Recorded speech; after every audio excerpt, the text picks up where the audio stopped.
বাংলা সাহিত্যের রোমাঞ্চকর কিছু গল্প দিয়ে সাজানো আমাদের এই বিশেষ নিবেদন সানডে সাসপেন্স। আজ আপনার জন্য কিন্নর রায়ের লাশ বন্দি।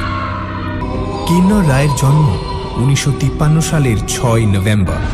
লেখালেখির শুরু 70 দশকের শেষের দিকে। লিখেছেন বহু গল্প, উপন্যাস, প্রবন্ধ এবং ছোটদের জন্য বিচিত্র লেখা। উল্লেখযোগ্য উপন্যাসের মধ্যে মৃত্যু কুসুম, প্রকৃতিপথ, আগুনের সিঁড়ি এবং নিরপেক্ষ বিশেষ জনপ্রিয়। এই গল্পটি আমরা নিয়েছি সাহিত্যম থেকে প্রকাশিত নির্বাচিত সেরা রহস্য বইটি থেকে। প্রধান চরিত্রে মাস্টারমশাই ও সনাতন। গল্প পাঠে মীর। গল্পের সূত্রধার সোমক। শুরু হচ্ছে লাশ বন্দি।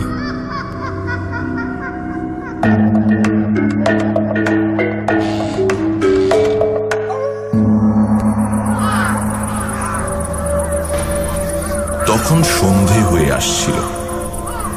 লম্বা বারান্দায় একটা কেঠো বেঞ্চির ওপর বসেছিলাম আমি একাই।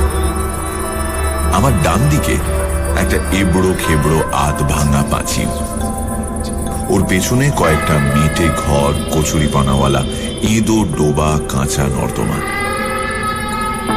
মেঠো ঘরের সামনে চড়ে বেড়াচ্ছে লাল ঝোটনওয়ালা ঘাড় উঁচু মোরগ আর গোটা তিনেক বিবি আর এক পাল বাচ্চা।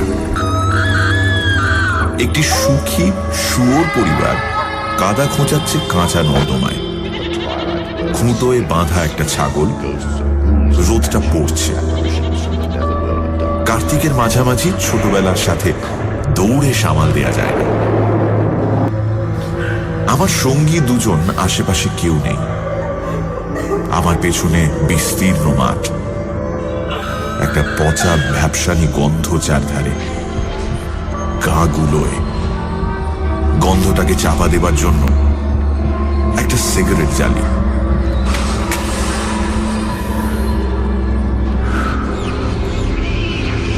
আঁধার ঘন হয়ে এসেছে, তার সঙ্গে কুয়াশা। হাত পাঁচেক দূরের জিনিস স্পষ্ট ঠাহর করা যায় না। চাদরটায় কান মাথা ঢেকে বসি। আমার সঙ্গীটি এখনো বেপাত্তা। নেশার খোঁজে বেরিয়েছে ওরা। এত দুঃখেও নেশাটি ঠিক মনে রেখেছে। মশার কামড় শুরু হয়ে গেছে।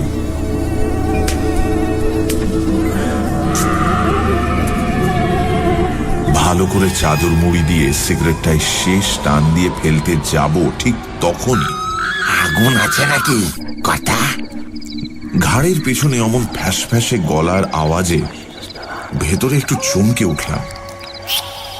ঘাড় ফিরিয়ে পকেট হাতড়ে দেশলাই বের করে বাড়িয়ে দিলাম ওর দিকে। দেশলাইয়ের আবছা আলোয় মোটামুটি আন্দাজ পেলাম মানুষটা। সারা মুখে বসন্তের দাগ, বাঁ গালে একটু আড়াআড়ি পোড়া দাগ, বাঁ চোখে স্থায়ী অন্ধকার, মাথায় একটা নতুন সাদা ব্যান্ডেজ। দেশলাই ফেরত দিল লোকটা। আর সেই মুহূর্তে মানুষটাকে আমার খুব চেনা মনে হলো। স্মৃতির অ্যালবাম হাতাড়াচ্ছি তো হাতাড়াচ্ছি, হঠাৎ মনে পড়ে গেল নামটা, সনাতন। 71 সালের এক বৃষ্টি ভেজা শ্যাতানো সন্ধ্যায় আমার আলাপ সনাতনের সাথে, ঠিক এইখানে। জায়গাটার নাম মর্গ।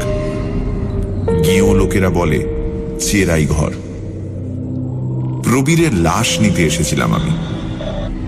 প্রবীর আমার ছাত্র। ঘটনার 4 ঘন্টা আগে প্রবীরের সাথে আমি তর্ক করেছিলাম ওদের মত এবং পথ নিয়ে। কথায় কথায় বেশ উত্তেজিত হয়ে পড়েছিল প্রবীর। তারপর চলে গিয়েছিল। পরদিন ভোরে আলের পাশে ওর মৃতদেহটা পাওয়া গিয়েছিল। পাইপ গানের দুটো গুলি গেঁথেছিল ওর শরীরে। ডামাডোলের বাজার তখন। বেলার দিকে পুলিশ লাশ তুলে এনেছিল। লাশ বের করাও এক জ্বালাতনের ব্যাপার। কেউ আসতে চায় না, পাছে অপর দলের বিষ নজরে পড়ে। আমার কাছে দৌড়ে এসেছিলেন প্রবীরের বুড়ো বাবা। আমি রাজি হয়েছিলাম ওদের সাথে চেরাই ঘরে গিয়ে লাশ আনতে। টিপিট টিপিট বৃষ্টি পড়ছিল সারাদিন। ভাদ্রের শেষের ড্যাম্প ধরা মরা আকাশ। চেরাই ঘরে লাশ জমেছিল অনেক। চেরাইয়ের লোক কিন্তু ওই সবেধন নীলমণি সনাতন। সেদিনই সামান্য পরিচয় ওর সাথে। সনাতন জাতে বাগদি, ওর ঠাকুরদা ছিল ফাঁসুড়ে, মানে জল্লাদ। এখন ফাঁসি প্রায় বন্ধ, তাই সনাতনও ছেড়ে দিয়েছে ওর লাইন। এখন এটাই ওর ব্যবসা। কি জানি আমাকে কেমন ভালো লেগে গেছিল সনাতনের। অনেক আগেই চেরাই করে দিয়েছিল প্রবীরের লাশ। কিছু টাকা ওর হাতে গুঁজে দিতে গিয়েছিলাম আমি। শুকনো রক্তের ছোপ ধরা লুঙ্গি পরনে আদুর গায়ের সনাতন হো হো করে হেসে উঠেছিল। ওর লোমহীন বুকের শীষের তাবিজটা ঝিকোচ্ছিল। মুখ দিয়ে বেরিয়ে আসছিল দেশি মদের গন্ধ। ট্যাঁকটা দেখিয়ে বলেছিল, অনেক টাকা পেয়েছি কর্তা, মানুষ কেটে। ওই টাকাটা নিয়ে জানা। সেদিন সনাতনের মধ্যে আমি আর একটা সনাতনের ছবি দেখেছিলাম। আমার পাশের গেঠো বেঞ্চিটার উপর একদম চুপচাপ বসে আছে সনাতন। অন্ধকার অনেক ঘন। কাল অমাবস্যা গেছে।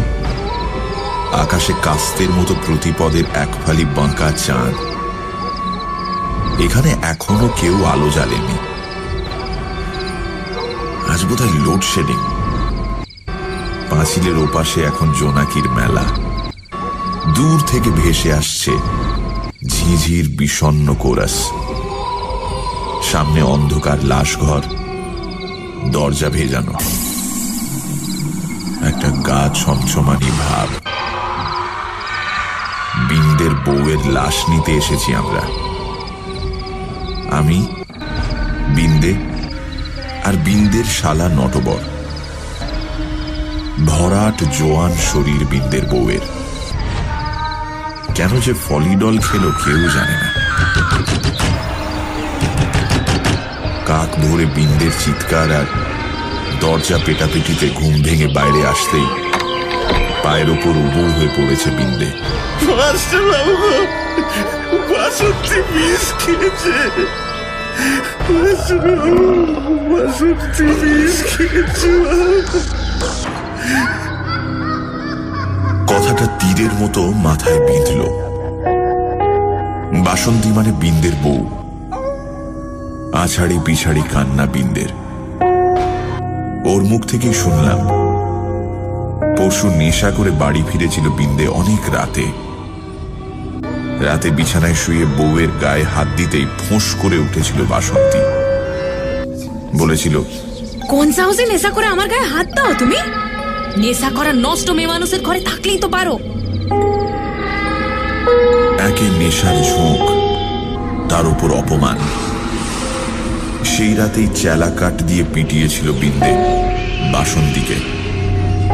হাত ধরে বের করে দিয়েছিল ঘরের বাইরে। পুরো 24 ঘন্টাও ঘুরল কি না ঘুরল, বাসন্তী চলে গেল। মাথার কাছে ফলিডলের শিশি। বিন্দের সাথে গিয়ে লাশ দেখেছি। একটুও বিকৃতি নেই বাসন্তীর মুখে।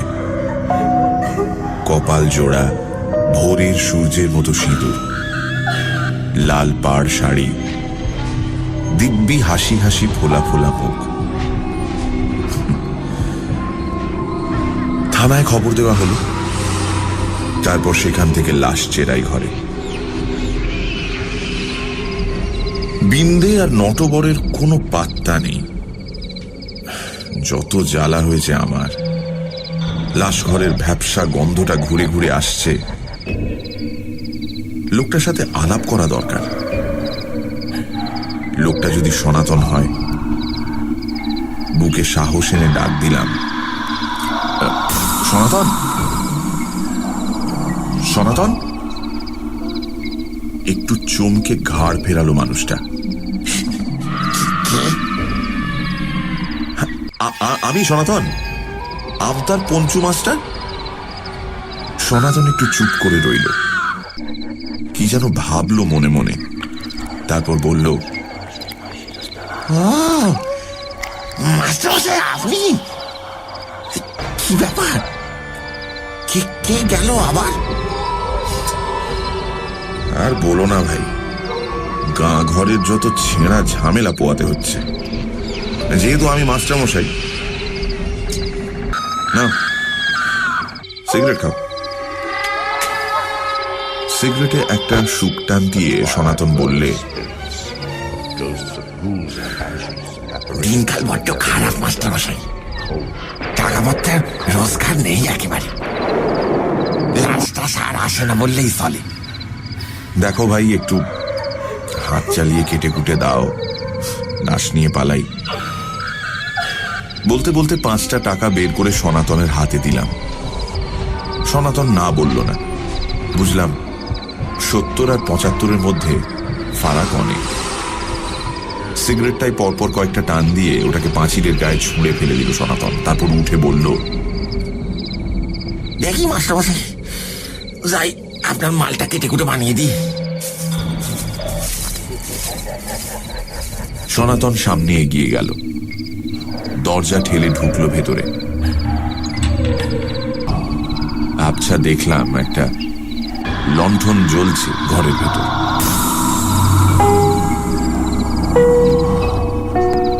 এরপর প্রায় 1 ঘন্টা কেটে গেছে। নটবর আর বিন্দে এসে হাজির হয়েছে এরই মধ্যে। পাঁচিলের পেছনের ডোমেদের ঘর থেকে মাল টেনে। ওখানে মাল বিক্রি হয় গোপনে। পা টলছে বিন্দের, হাউ হাউ করে কাঁদছে মালের ঘোরে। বাসন্তী চলে গেল।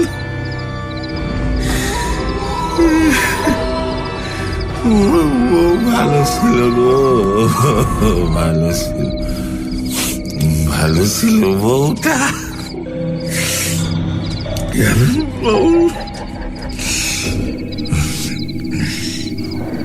এই অন্ধকার চেরাই ঘরের সামনে দুটো মাতালকে এখন সামলাই কি করে? নটবর কুম মেরে আছে। বিন্দে বিড় বিড় করে বলছে বাসন্তীর নাম, আর মাঝে মাঝে চিৎকার করে কেঁদে উঠছে। আশেপাশে কেউ কোথাও নেই।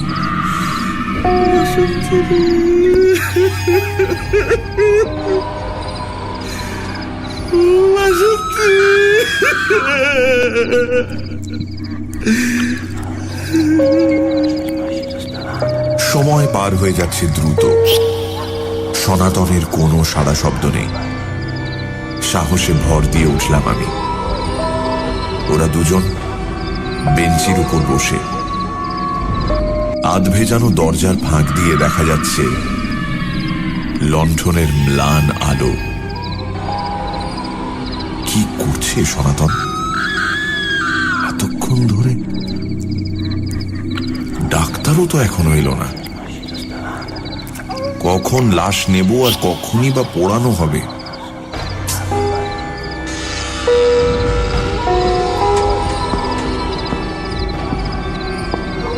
দরজাটা ফাঁক করে ঢুকলাম একাই। একটা চাপা ভ্যাপসা দুর্গন্ধ সমস্ত ঘর জুড়ে। ঘাড় গুঁজে কাজ করছিল সনাতন। আমার পায়ের শব্দে ঘাড় উঁচু করল, তারপরে এগিয়ে এলো আমার দিকে। একটা লম্বা ছ্যাতলা ধরা টেবিল, পাশাপাশি শোয়ানো দুটো লাশ, নতুন মার্কিন থানে মোড়া। মাঝ কার্তিকের হাওয়ায় লণ্ঠনের ধোঁয়া ওঠা পলকা আগুন কাঁপছে। সব কাজ শেষ করেছি মাস্টার মশাই। গামছায় হাত মুছতে মুছতে বলল সনাতন। এখন বাড়ি যাবো একটু, দু এক গ্লাস পেটে না পড়লে বোঝে নিত।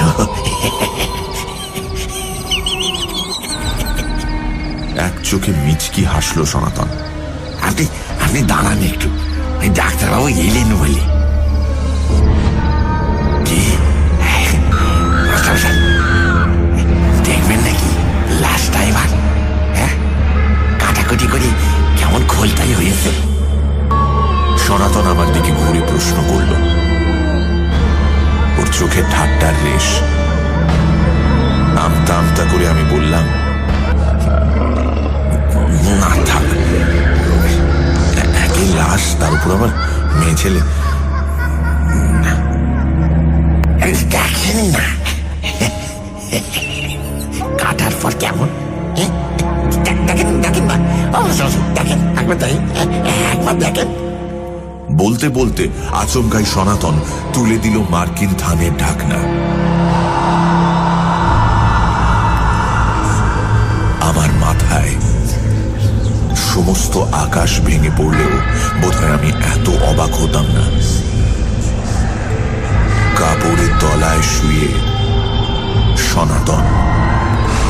সনাতন বাগদি, মাথায় নতুন ব্যান্ডেজ, সারা মুখে বসন্তের দাগ, বাঁ-গালে আড়াআড়ি পোড়া দাগ, ঘাটটা একদিকে কাত করা একটু, একটা পচা ভ্যাবসা আঁশটানি গন্ধ সমস্ত জায়গাটাকে ভরে তুলল। আমি দেখলাম আমার পাশে সনাতন তখন নেই। সমস্ত ব্যাপারটা একেবারে তালগোল পাকিয়ে গেল। লণ্ঠনের লালচে কাঁপা আলো বাইরের দমকা হাওয়ায় নিভে গেল।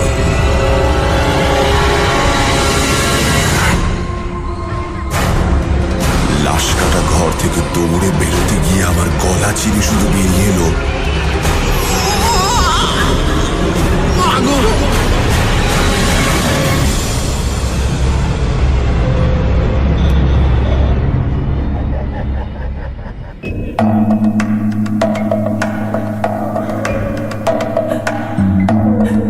শুনছিলেন লাশ বন্দি, রচনা কিন্নর রায়, গল্প পাঠে লি, গল্পের সূত্রধার সোমক, মাস্টারমশাই বিন্দে এবং সনাতনের চরিত্রে মীর, বাসন্তী, লাবণ্য, শব্দগ্রহণ, আবহ সঙ্গীত এবং স্পেশাল এফেক্টসে রিচার্ড, বিশেষ সহযোগিতায় লাবণ্য, পর্ব পরিচালনায় রাইট ব্রাদার্স থেকে অনির্বাণ ও অভিষেক, পরিকল্পনা ও সমগ্র পরিচালনায় ইন্দ্রাণী।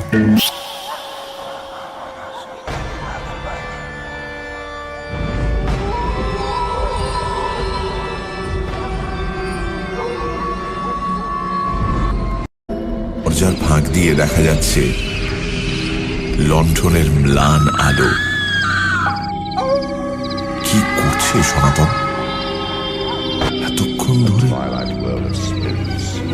ডাক্তারও তো এখনো এলো না।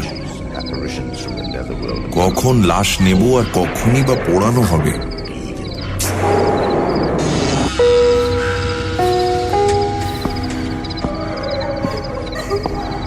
দরজাটা ফাঁক করে ঢুকলাম একাই। একটা চাপা ভ্যাবসার দুর্গন্ধ সমস্ত ঘর জুড়ে। ঘাড় গুঁজে কাজ করছিল সনাতন। আমার পায়ের শব্দে ঘাড় উঁচু করল, তারপরে এগিয়ে এলো আমার দিকে। একটা লম্বা ছ্যাতলা ধরা টেবিল, পাশাপাশি শোয়ানো দুটো লাশ, নতুন মার্কিন থানে মোড়া।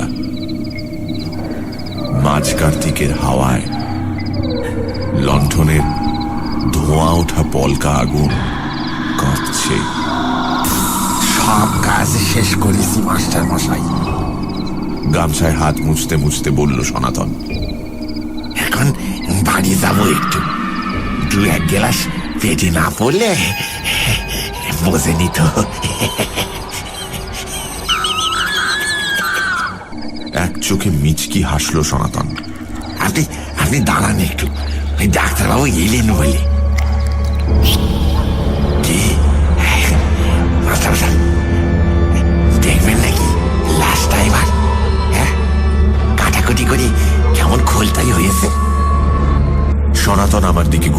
প্রশ্ন করল। ওর চোখে ঠাট্টার রেশ। আমতা আমতা করে আমি বললাম, না থাক, একে লাশ, তার উপর আবার মেয়ে ছেলে।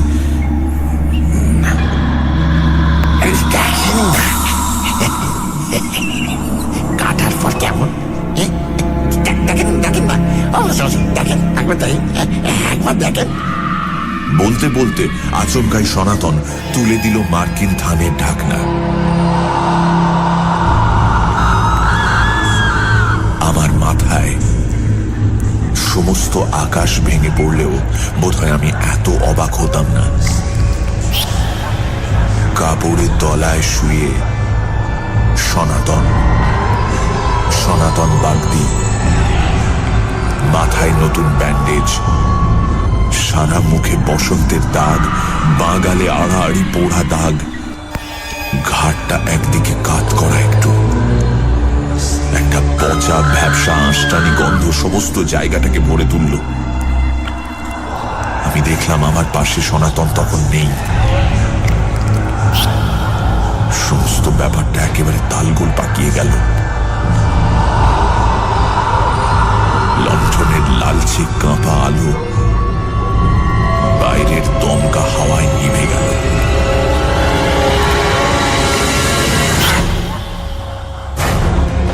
লাশ কাটা ঘর থেকে দৌড়ে বেরোতে গিয়ে আমার গলা চিরে শুধু বেরিয়ে এলো,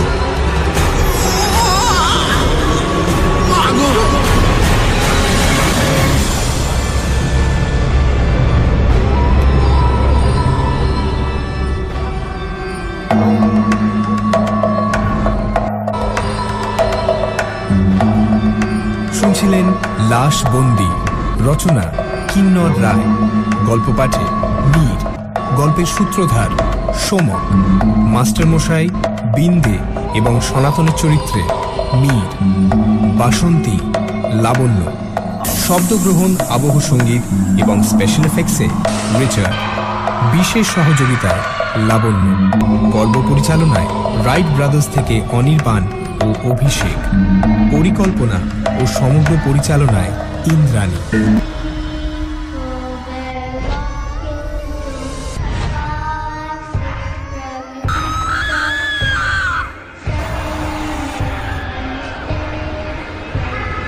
চিনি শুধু বেরিয়ে এলো,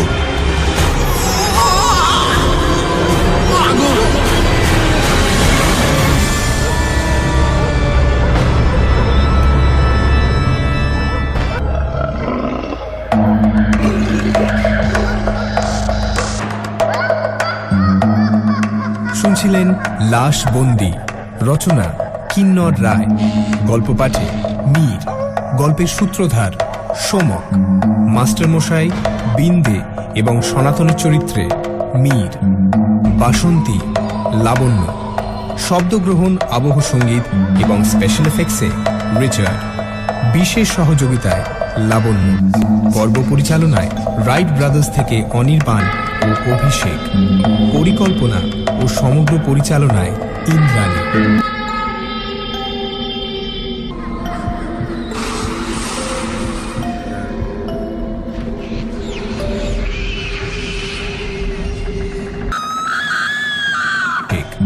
পরিকল্পনা ও সমগ্র পরিচালনায় Indrani. A twilight world of spirits, of ghosts of ghouls and banshees, and apparitions from the netherworld of darkness and cold.